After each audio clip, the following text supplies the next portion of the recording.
உங்களுக்கு என் அன்பின் வாழ்த்துக்களை தெரிவித்துக் கொள்கிறேன். சோஷியல் மீடியாவின் மூலமாய் பார்த்து கொண்டிருக்கிற ஒவ்வொரு தேவ பிள்ளைகளுக்கும் நான் இயேசுவின் நாமத்தினாலே வாழ்த்துக்களை தெரிவித்துக் கொள்கிறேன். இந்த நாளிலுமாய் கர்த்தர் என்னுடைய வாழ்க்கையிலே ஒரு அற்புதத்தை செய்ய வேண்டும், எனக்கு விடுதலை தர வேண்டும், சுகம் தர வேண்டும், என்னுடைய தேவைகள் சந்திக்கப்பட வேண்டும் என்று சொல்லி இந்த எண்ணத்தோடு நீங்கள் இந்த இடத்திற்கு வந்திருக்கலாம். கர்த்தர் நம்மை பார்த்து சொல்லுகிறார். எரேமியா 33:3 வசனத்திலே இப்படியாய் சொல்லுகிறார், என்னை நோக்கி கூப்பிடு, அப்பொழுது நான் உனக்கு உத்தரவு கொடுத்து நீ அறியாததும் உனக்கு எட்டாததுமான பெரிய காரியங்களை உனக்கு அறிவிப்பேன் என்று சொல்லி கர்த்தர் நம்மை பார்த்து சொல்லுகிறார். எரேமியா காவற் சாலையின் முற்றத்திலே இருக்கும் பொழுது கர்த்தருடைய வார்த்தை அவனுக்கு உண்டாகுகிறது. உண்டாகி கர்த்தர் அவனை இந்த வார்த்தையின் மூலமாய் தேற்றுகிறார். என்னை நோக்கி கூப்பிடு என்று சொல்லி கர்த்தர் சொல்லுகிறார். எரேமியாவுக்கு மாத்திரமல்ல, நாம் ஒவ்வொருவரையும் பார்த்து தான் கர்த்தர் சொல்லுகிறார், உன்னுடைய தேவைகள் சந்திக்கப்பட, உன்னுடைய பிரச்சனைகள் மாற நீ என்னை நோக்கி கூப்பிடு, அப்பொழுது நான் உனக்கு உத்தரவு கொடுத்து நீ அறியாததும் உனக்கு எட்டாததுமான பெரிய காரியங்களை உனக்கு அறிவிப்பேன் என்று சொல்லி கர்த்தர் நம்மை பார்த்து சொல்லுகிறார். எனவே இந்த நாளிலே நாம் கர்த்தரை நோக்கி பார்க்கும் பொழுது கர்த்தர் நம்முடைய தேவைகளை சந்திப்பதற்கு அவர் வல்லமையுள்ளவராய் இருக்கிறார். இஸ்ரவேல் ஜனங்களை குறித்து நாம் அறிவோம். கர்த்தர் அவர்களை அந்த எகிப்தினுடைய கையிலிருந்து, அவர்களை அடிமை தனத்திலிருந்து அவர்களை விடுதலை செய்து கானான் தேசத்துக்குள்ளாய் அவர் கொண்டு போகிறார். மோசே அந்த இஸ்ரவேல் ஜனங்களை வழிநடத்தி கொண்டு போகிறதை நாம் பார்க்கிறோம். பயங்கரமான அற்புதங்களையும் அதிசயங்களையும் கர்த்தர் இஸ்ரவேல் ஜனங்களுடைய வாழ்க்கையிலே செய்தார். ஆனாலும் அந்த ஜனங்கள் கர்த்தரை விசுவாசியாதபடி அநேக நேரங்களிலே கர்த்தருக்கு விரோதமாய் முறுமுறுக்கிறதை நாம் பார்க்கிறோம். ஆனாலும் கர்த்தர் கிருபையாய் அவருடைய பாவங்களை மன்னித்து இஸ்ரவேல் ஜனங்களுக்கு தாம் சொன்ன வாக்குத்தத்தத்தை அவர் நிறைவேற்றி கொடுக்கிறதை நாம் பார்க்கிறோம். இந்த நாளிலுமாய் கூட கர்த்தர் இஸ்ரவேல் ஜனங்களுடைய வாழ்க்கையிலே என்னென்ன காரியங்களை செய்தார், அவர்கள் நினைத்ததை விட அவர்கள் அறியாத பெரிய காரியங்களை இஸ்ரவேல் ஜனங்களுடைய வாழ்க்கையிலே கர்த்தர் செய்தார். அதிலே 3 காரியங்களை குறித்து இந்த நாளிலே நாம் தியானிக்கலாம். கர்த்தர் எப்படி அவர்களை வழி நடத்தினார், எப்படி பெரிய காரியங்களை அவருடைய வாழ்க்கையிலே செய்தார் மோசேயின் மூலமாக என்று சொல்லி இந்த நாளிலே நாம் அதை குறித்து தியானிக்கலாம். முதலாவதாக யாத்ராகமம் 14ஆம் அதிகாரம் 10வது வசனத்திலிருந்து 23 வரையுள்ள வசனங்களை நாம் பார்க்கும் பொழுது இந்த இடத்திலே இஸ்ரவேல் ஜனங்கள் எப்படி சிவந்த சமுத்திரத்தை கடந்து சென்றார்கள் என்பதை குறித்து நாம் இந்த வேத வசனத்தின் வாயிலாக பார்க்க முடிகிறது. கர்த்தர் அவர்களை பலத்த கையினாலும் ஓங்கிய புயத்தினாலும் பெலிஸ்தரிடமிருந்து பார்வோனிடமிருந்து கர்த்தர் அவர்களை வழிநடத்தி கொண்டு வருகிறதை நாம் பார்க்கிறோம். இப்படி அவர்கள் வரும்பொழுது அவர்களுக்கு எதிராக, அந்த இஸ்ரவேல் ஜனங்களுக்கு எதிராக சிவந்த சமுத்திரம் வருகிறது. கர்த்தர் அவளை நடத்தின விதத்தை அவர்கள் பார்த்தார்கள். ஆனால் சிவந்த சமுத்திரம் வரும்பொழுது இஸ்ரவேல் ஜனங்கள் யோசிக்கிறார்கள், என்ன செய்வது என்று சொல்லி தெரியவில்லை. அது மாத்திரமல்ல, அந்த இஸ்ரவேல் ஜனங்களை பின்தொடர்ந்து பார்வோன் வருகிறான், அவருடைய ரதங்கள் வருகிறது, அவருடைய குதிரை வீரர்கள் வருகிறார்கள். இதையெல்லாம் பார்த்த பொழுது இஸ்ரவேல் ஜனங்கள் மிகுந்த கலக்கம் அடைகிறார்கள். உடனே அவர்கள் மோசேயை பார்த்து அவர்கள் முறுமுறுக்கிறார்கள், நாங்கள் அங்கேயே இருந்திருப்போம், எகிப்திலே இருந்திருப்போம், நீர் எங்களை அழைத்து கொண்டு வந்தீரே, இந்த வனாந்தரத்திலே நாங்கள் சாகிறதை பார்க்கிலும் நாங்கள் எகிப்தியரிடத்திலே அடிமையாக இருந்திருக்கலாம் என்று சொல்லி அந்த இஸ்ரவேல் ஜனங்கள் எல்லாரும் மோசேக்கு விரோதமாக முறுமுறுக்கிறதை நாம் பார்க்கிறோம். 12வது வசனத்தை நாம் பார்க்கலாம். இந்த இக்கட்டான சூழ்நிலையிலே மோசேக்கு என்ன செய்வதென்று தெரியவில்லை. உடனே அவர் கர்த்தரை நோக்கி கூப்பிடுகிறார், ஆண்டவரே, நீர்தானே இந்த ஜனங்களை அழைத்து கொண்டு வந்தீர், இப்பொழுது பார்வோன் அவனுடைய குதிரைகளோடு சகல ரதங்களோடும் அவன் பின்தொடர்ந்து எங்களை வருகிறானே, இந்த ஜனங்கள் கலக்கம் அடைகிறார்கள், நான் என்ன பதில் சொல்வது என்று சொல்லி அவன் கலங்கி கர்த்தரை நோக்கி கூப்பிடுகிறான். உடனே கர்த்தர் மோசேயை பார்த்து சொல்லுகிறார், நீ என்னிடத்தில் முறையிடுகிறது என்ன? நீங்கள் புறப்பட்டு போங்கள், நீ உன்னுடைய கோலை ஓங்கி உன் கையை சமுத்திரத்தின் மேல் நீட்டி சமுத்திரத்தை 2ஆக பிளந்து விடு என்று சொல்லி மோசேக்கு கர்த்தர் சொல்லுகிறார்.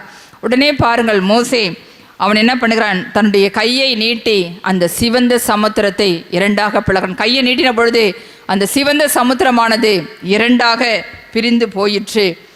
அது மாத்திரமல்ல, அந்த இஸ்ரவேல் ஜனங்கள் அந்த சிவந்த சமுத்திரத்தின் வழியாக அவர்கள் நடந்து போகிறதை பார்க்கிறோம்.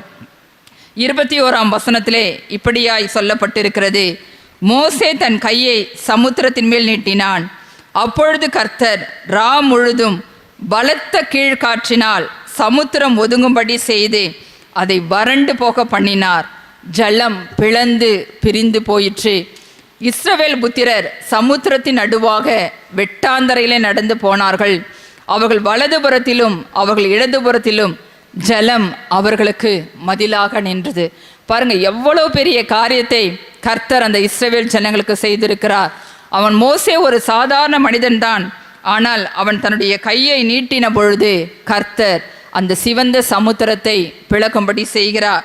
கீழ்காற்றினாலே அந்த சமுத்திரம் ஒதுங்கி 2 பகுதிகளாக நிற்கிறது. ஜலம் குவியலாக நின்றது என்று சொல்லி வலதுபுறத்திலும் இடதுபுறத்திலும் அவர்களுக்கு மதிலாக நின்றது. கர்த்தர் அவர்கள் நினைக்கிறதற்கும் அவர்கள் கொஞ்சம் கூட நினைத்து பார்த்திருக்க மாட்டார்கள் இப்படி ஒரு சூழ்நிலை உருவாகும் என்று சொல்லி. ஏனென்றால் அவர்கள் முறையிடுகிறார்கள், மோசையை திட்டுகிறார்கள், நாங்கள் வனாந்தரத்தில் சாகவா எங்களை கொண்டு வந்தீர் என்று சொல்லி அந்த இஸ்ரவேல் ஜனங்கள் அந்த மோசே இடத்திலே சண்டை போடுகிறதை நாம் பார்க்கிறோம். அவன் கர்த்தரை நோக்கி கூப்பிட்ட பொழுது கர்த்தர் பாருங்க ஒரு பெரிய அற்புதத்தை அவர் செய்கிறார். அந்த ஜலம் பிளந்து பிரிந்து போயிற்று. ஜனங்கள் வெட்டாந்தரையிலே நடந்து போனார்கள் என்று சொல்லி நாம் பார்க்கிறோம். தண்ணி பிளந்து போனால் அந்த இடத்துல சேரும் சகதியுமா இருக்கும். ஆனால் கர்த்தர் அந்த ஜனங்கள் நடப்பதற்கு ஒரு நல்ல ஒரு வெட்டாந்தரையை உருவாக்கி கொடுத்தார். அவ்வளோ பெரிய காரியத்தை கர்த்தர் இஸ்ரவேல் ஜனங்களுடைய வாழ்க்கையிலே செய்தார்.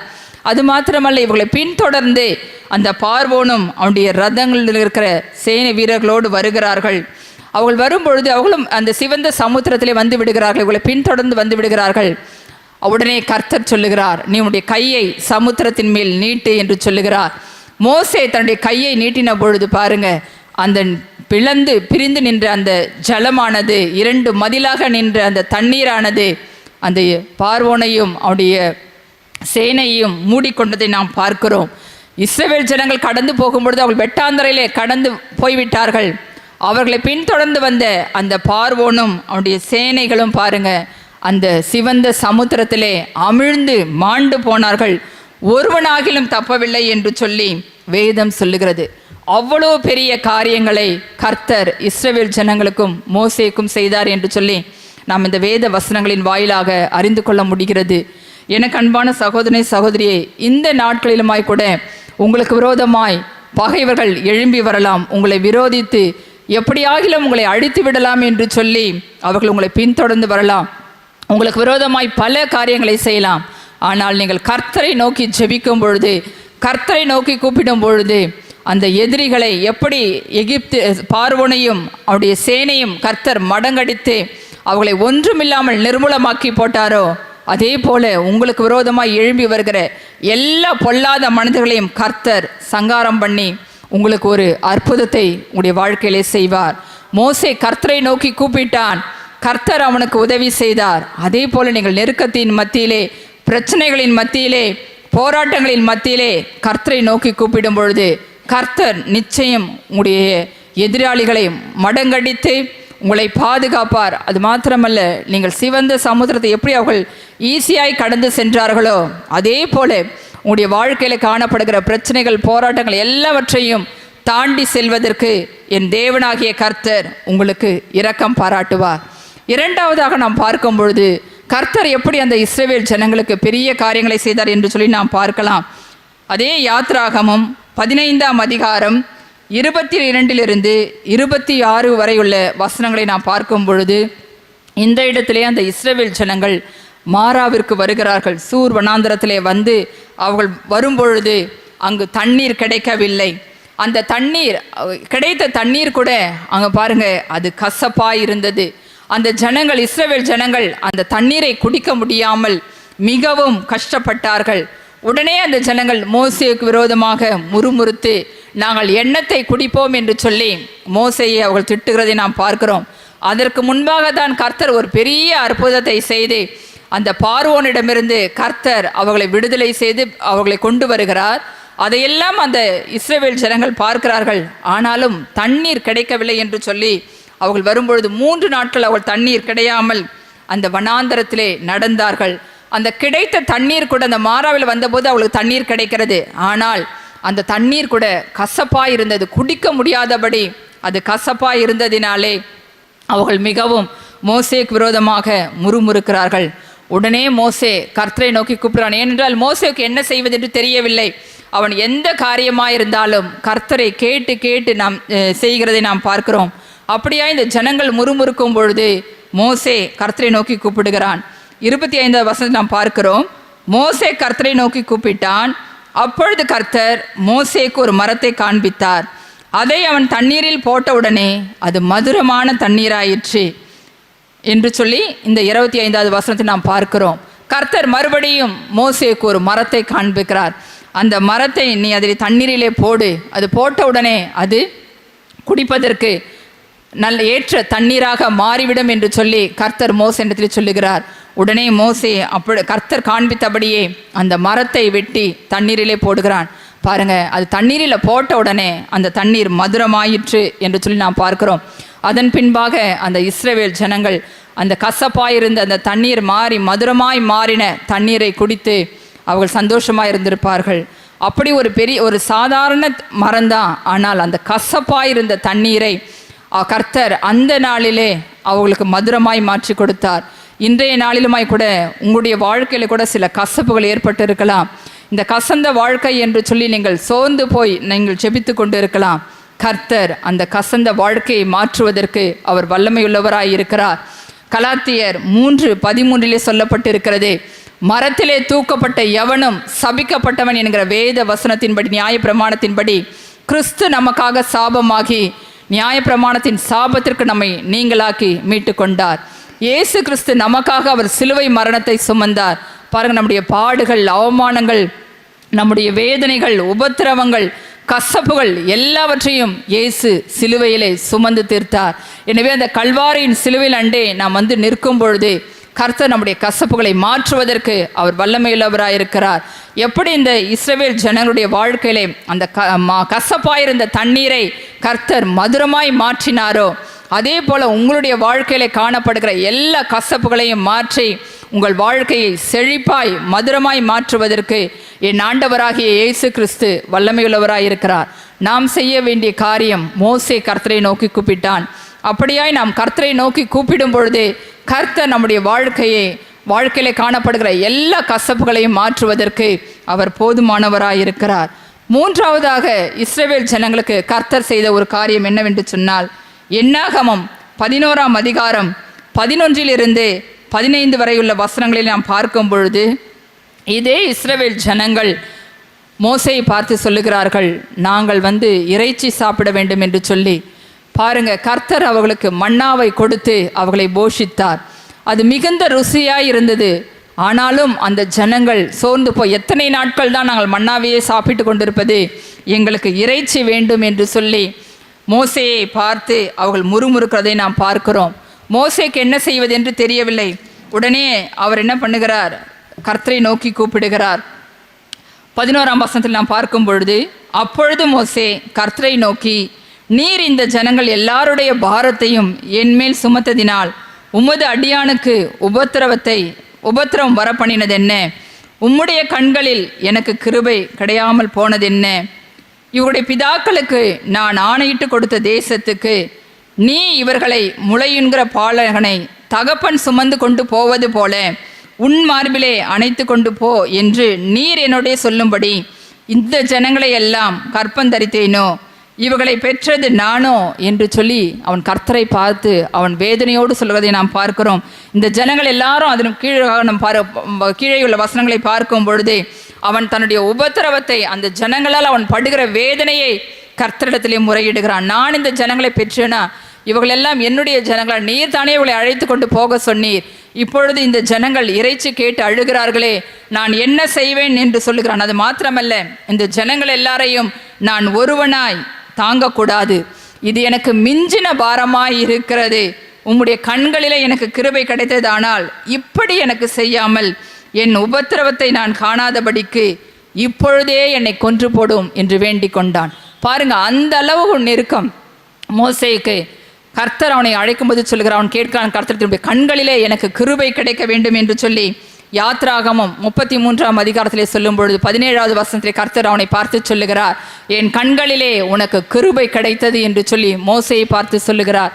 இப்படியாய் கர்த்தருடைய கண்களிலே கிருபையை பெற்றுக்கொண்ட மோசே தான் சொல்லுகிறார், ஆண்டவரே உம்முடைய கிருபையை நான் இழந்து போய்விட்டேனோ, இந்த ஜனங்கள் என்னை இப்படியாய் வேதனைப்படுத்துகிறார்களே, உம்முடைய கண்களை எனக்கு ஏன் கிருபை கிடைக்கல, பாரு இவர்கள் படுகிற வேதனையை என்னால் தாங்க முடியவில்லை, என்னை கொன்று போட்டுவிடும் என்று சொல்லி அவன் சொல்லுகிறான். அப்போ எந்த அளவுக்கு அவன் உபத்திரவத்தின் மத்தியிலே, நெருக்கத்தின் மத்தியிலே அவன் அந்த வார்த்தையை சொல்லியிருப்பான் என்பதை நம்மால் புரிந்து கொள்ள முடிகிறது. அவனுக்கு வேற வழி தெரியல, உடனே கர்த்தரை நோக்கி கூப்பிடுகிறான். கர்த்தர் சொல்லுகிறார், நான் அந்த ஜனங்களுக்கு இறைச்சியை கொடுப்பேன், அவர்கள் ஒரு நாட்கள் அல்ல 1 மாதம் வரைக்கும் அவர்களுக்கு இறைச்சியை கொடுத்து நான் அவர்களை போஷிப்பேன் என்று சொல்லி மோசேயின் இடத்திலே கர்த்தர் வாக்கு கொடுக்கிறார். அவனால் அதை ஏற்றுக்கொள்ள முடியவில்லை. 21ஆம் வசனம் இப்படியாய் சொல்லுகிறது, அதற்கு மோசே, என்னோடு இருக்கிற காலாட்கள் 6 லட்சம் பேர் 1 மாதம் முழுவதும் புசிக்கும்படி அவர்களுக்கு இறைச்சி கொடுப்பேன் என்று சொன்னீரே, ஆடு மாடுகளை அவர்களுக்காக அடித்தாலும் அவர்களுக்கு போதுமா? சமுத்திரத்து மச்சங்களை எல்லாம் அவர்களுக்காக சேர்த்தாலும் அவர்களுக்கு போதுமா என்று சொல்லி அவன் மோசே கர்த்தரை பார்த்து கேட்கிறான். ஏனென்றால் அவனால் அதை நம்ப முடியவில்லை. 6 லட்சம் ஜனங்களை நான் வழிநடத்தி கொடுக்கிறேன், புருஷன் மாத்திரம். பாருங்க, அப்போ அவன் எவ்வளோ கஷ்டப்பட்டிருப்பான். இதுக்கெல்லாம் எப்படி ஆண்டவரை கிடைக்கும்? அவன் அந்த நேரத்தில் அவனால் அந்த ஜனங்கள் படுத்தின வேதனை அவன் அப்படியாய் கர்த்தரிடத்திலே கேட்கிறான். எப்படி சமுத்திரத்தினுடைய மச்சங்களையெல்லாம் கொண்டு வந்து சேர்த்தால் கூட இந்த ஜனங்களுக்கு போதாதே என்று சொல்லி அவன் அவிசுவாசமாய் கர்த்தரை நோக்கி கேட்கிறதை நாம் பார்க்கிறோம். உடனே கர்த்தர் அவனுக்கு பதில் கொடுக்கிறார். கர்த்தருடைய கை குறுகி இருக்கிறதோ, என் வார்த்தையின்படி நடக்குமோ நடவாதோ என்று நீ இப்பொழுது காண்பா என்று சொல்லி கர்த்தர் அவனை ஆறுதல் படுத்துகிறார். அவன் அவிசுவாசத்தோடு இது எப்படி ஆண்டவரே நடக்கும் என்று சொல்லி அவன் யோசித்து கேட்கும் பொழுது கர்த்தர் சொல்லுகிறார், என்னுடைய கை குறுகி இருக்கவில்லை, இப்பொழுது அதை நடக்கும், நீ காண்பாய் என்று சொல்லி அவனை ஆறுதல் படுத்தி தைரியப்படுத்துகிறதை நாம் பார்க்கிறோம். கர்த்தர் சொன்னது மாத்திரமல்ல, அப்படியே அந்த காரியத்தை செய்து முடித்தார். 31வது வசனத்தில் பாருங்க, அப்பொழுது கர்த்தரிடத்திலிருந்து புறப்பட்ட ஒரு காற்று சமுத்திரத்திலிருந்து காடைகளை அடித்து கொண்டு வந்து பாளையத்திலும் பாளையத்தை சுற்றிலும் இந்த பக்கம் 1 நாள் பிரயாணம் மட்டும் அந்த பக்கம் 1 நாள் பிரயாணம் மட்டும் தரையின் மேல் 2 முழ உயரம் விழுந்து கிடக்க செய்தது. அப்பொழுது ஜனங்கள் எழுந்து போகிறாங்க. பாருங்க, அதை போய் சேகரித்து கொள்ளுகிறார்கள். ஒரே ஒரு காற்றை கர்த்தர் அந்த சமுத்திரத்திலிருந்து புறப்பட பண்ணுகிறார். உடனே காடைகள் கொண்டு வந்து அந்த பாளையத்தில் விழுந்து கிடக்கிறது. பாருங்க, ஜனங்கள் போய் அந்த காடைகளை எல்லாம் பொறுக்கி கொண்டு அவர்கள் அந்த இறைச்சி சாப்பிடுகிறார்கள் என்று சொல்லி அதன் பின்பதாக வருகிற வசனத்தில் நாம் பார்க்கிறோம். அது மோசேக்கு கூட அப்படி ஒரு காரியம் நடக்குமா என்று சொல்லி அவன் யோசனை இருந்தான். ஆனால் கர்த்தர் அவனுக்கு அறியாததும் அவனுக்கு எட்டாததுமான பெரிய காரியங்களை அந்த நாளிலே மோசேயினுடைய வாழ்க்கையிலும் இஸ்ரவேல் ஜனங்களுடைய வாழ்க்கையிலும் கர்த்தர் செய்கிறதை நாம் பார்க்கிறோம். அப்படியா இந்த நாளிலுமாய் கூட நம்முடைய தேவைகளை நிறைவேற்றுவதற்கு ஆண்டவராகிய இயேசு கிறிஸ்து அவர் போதுமானவராய் இருக்கிறார். ஒருவேளை மோசேயை போல நாம் இது இப்படி நடக்குமோ, எப்படி ஆண்டவரே என்று கூட நாம் யோசிக்கலாம். ஆனால் கர்த்தருடைய கை குறுகி இருக்கவில்லை. அவருடைய வார்த்தைகள் ஒரு நாளும் வீணாய் போனதில்லை. வானமும் பூமியும் ஒழிந்து போனாலும் கர்த்தருடைய வார்த்தைகள் ஒரு நாளும் ஒழிந்து போவதில்லை என்று சொல்லி நாம் பார்க்கிறோம். கர்த்தர் சொல்ல ஆகும், அவர் கட்டளையிட நிற்கும். அவர் மோசேக்கு சொன்னார், நான் இந்த ஜனங்களுடைய தேவைகளை சந்திப்பேன், 1 மாதம் வரைக்கும் காடைகள் இருக்கும், அதை அந்த இறைச்சியை புசிப்பார்கள் என்று சொல்லி சொன்னார். அதே போல பாருங்க, அந்த ஜனங்கள் 1 மாதம் வரைக்கும் புசிக்கும்படியாய் கர்த்தர் கிருபை செய்தார். அப்படியாய் நம்முடைய வாழ்க்கையில கூட காணப்படுகிற எல்லா குறைவுகளையும் மாற்றுவதற்கு கர்த்தர் வல்லமையுள்ளவராய் இருக்கிறார். நம்முடைய தேவைகள் சந்திக்கப்பட, நம்முடைய பிரச்சனைகள் மாற, குறைவுகள் மாற, நம்மளுக்கு விடுதலை கிடைக்க, சுகம் கிடைக்க நாம் கர்த்தரை நோக்கி கூப்பிடும் பொழுது கர்த்தர் நாம் நினைப்பதற்கும் வேண்டிக் கொள்வதற்கும் நாம் அறியாததும் எட்டாததுமான பெரிய காரியங்களை நம்முடைய வாழ்க்கையிலே செய்து கர்த்தர் நம்மளை மனமகிழ்ச்சி ஆக்குவார். பாருங்க, இயேசு கிறிஸ்து வாழ்ந்த நாட்களிலே அநேக அற்புதங்களை செய்தார். அவர் செய்த அற்புதங்களை எழுதுவதற்கு இந்த ஒரு புஸ்தகம் போதாது என்று சொல்லி யோவான் சொல்லுகிறார். அப்படியாய் அநேக காரியங்களை கர்த்தர் செய்தார். அதில் ஒரே ஒரு காரியத்தை மாத்திரம் நான் சொல்ல விரும்புகிறேன். யோவான் 13ஆம் அதிகாரத்திலே அவர் மரித்த லாசருவை 11ஆம் அதிகாரத்திலே நாம் பார்க்கும் பொழுது அவர் எப்படி லாசருவை உயிரோடு எழுப்பினார் என்று சொல்லி நாம் பார்க்கிறோம். பாருங்க, லாசரு மரித்து 4 நாட்கள் ஆயிற்று. அவனை கல்லறையில் வைத்து மூடிவிட்டார்கள். இந்த நிலைமையில இயேசுக்கு அது நன்றாய் தெரியும். ஆனாலும் அவர் தாமதமாக அந்த இடத்திலே செல்லுகிறார். சென்று அங்கு லாசருவை உயிரோடு எழுப்புவதை நாம் பார்க்கிறோம். அவருடைய சகோதரி மார்த்தாள் சொல்லுகிறாள், ஆண்டவரே 4 நாளாயிற்றே, இப்பொழுது நாருமே என்று சொல்லி அவள் இயேசுவை பார்த்து சொல்லுகிறார். ஆனால் இயேசு சொல்லுகிறார், நீ விசுவாசித்தால் தேவனுடைய மகிமையை காண்பாய் என்று சொல்லுகிறார். மார்த்தாளுக்கு மாத்திரமல்ல, நமக்கும் அந்த வார்த்தை தான். நாம் விசுவாசிக்கும் பொழுது கர்த்தர் மரித்து போன நிலைமையில் இருக்கிற நம்முடைய வாழ்க்கையை உயிர்ப்பிப்பதற்கு அவர் வல்லமையுள்ளவராயிருக்கிறார். பாருங்க, அந்த 4 நாட்கள் மரித்து போய் நாற்றம் எடுத்து கிடந்த அந்த சரீரத்தை லாசருவே வா என்கிற ஒரே வார்த்தை சொன்ன பொழுது அவன் உயிரோடு எழுந்து வந்தான் என்று சொல்லி நாம் வேதத்திலே பார்க்கிறோம். ஆண்டவராகிய இயேசு கிறிஸ்து நேற்றும் இன்றும் என்றும் மாறாதவராயிருக்கிறார். நேற்று இஸ்ரவேல் ஜனங்களுக்கு அற்புதங்களை செய்தவர், பெரிய காரியங்களை செய்தவர். அது மாத்திரமல்ல, குறிப்பாய் அந்த லாசருவை உயிரோடு எழுப்பினவர் இன்று உங்களுடைய வாழ்க்கையிலும் பெரிய காரியங்களை செய்வதற்கு அவர் வல்லமையுள்ளவராயிருக்கிறார். நாம் செய்ய வேண்டிய காரியம், நாம் கர்த்தரை நோக்கி கூப்பிட வேண்டும். அப்படி இயேசுவை நோக்கி கூப்பிடும் பொழுது கர்த்தர் இந்த நாளிலே நமக்கு பதில் கொடுப்பதற்கு அவர் வல்லமையுள்ளவராயிருக்கிறார்.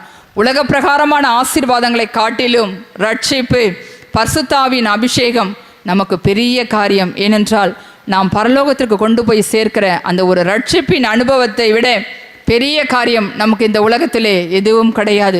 எனவே நாம் ரட்சிப்பை வாஞ்சிக்க வேண்டும், பரிசுத்தாவினுடைய அபிஷேகத்தை பெற்றுக்கொள்ள வேண்டும். ஆவின் வரங்களையும் கனிகளையும் நாம் வாஞ்சிக்கும் பொழுது கர்த்தர் இம்மைக்குரிய காரியங்களையும் நமக்கு கொடுத்து ஆசீர்வதிப்பார். கர்த்தருடைய வார்த்தை சொல்லுகிறது, முதலாவது தேவனுடைய ராஜ்யத்தையும் அவருடைய நீதியையும் தேடுங்கள், அப்பொழுது இவைகள் எல்லாம் உங்களுக்கு கூட கொடுக்கப்படும். நாம் தேவனுடைய காரியங்களை, ரட்சிப்பை, அபிஷேகத்தை, அவருடைய வல்லமைகளை நாம் தேடும் பொழுது கர்த்தர் உலக பிரகாரமான ஆசீர்வாதங்களினாலே நம்மை ஆசீர்வதித்து உயர்த்துவார். இஸ்ரவேல் ஜனங்களுக்கு பெரிய காரியங்களை செய்தவர்.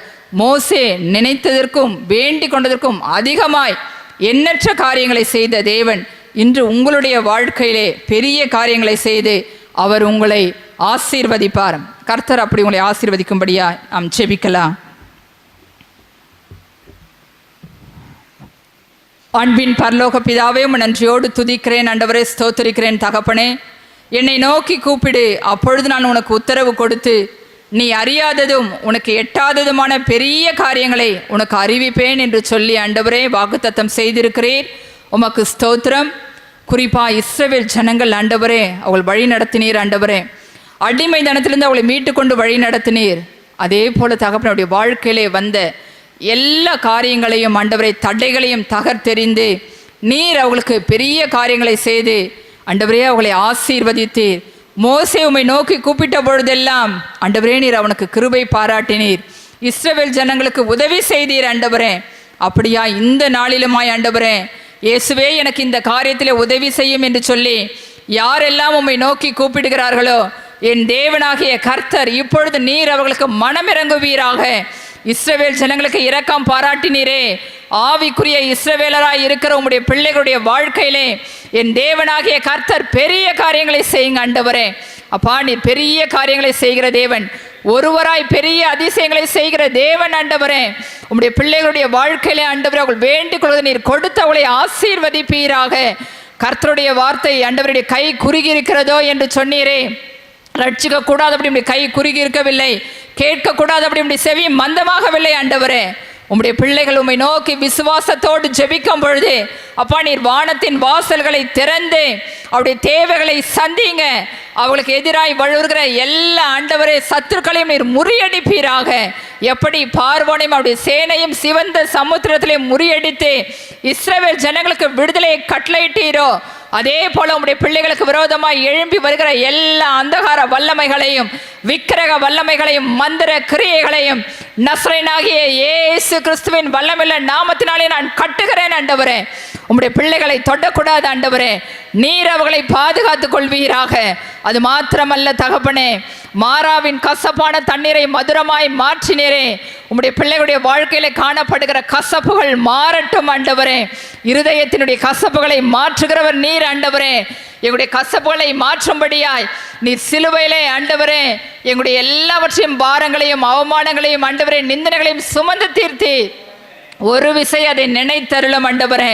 அப்பா உம்முடைய பிள்ளைகள் உம்மை நோக்கி கூப்பிட்டு ஆண்டவரே இந்த கசந்த வாழ்க்கையை மாற்றி என்னை ஆசீர்வதியும் என்று சொல்லி ஜெபிக்கும் பொழுது கட்டாயம் நீர் அவர்களுக்கு மனம் இறங்குவீராக.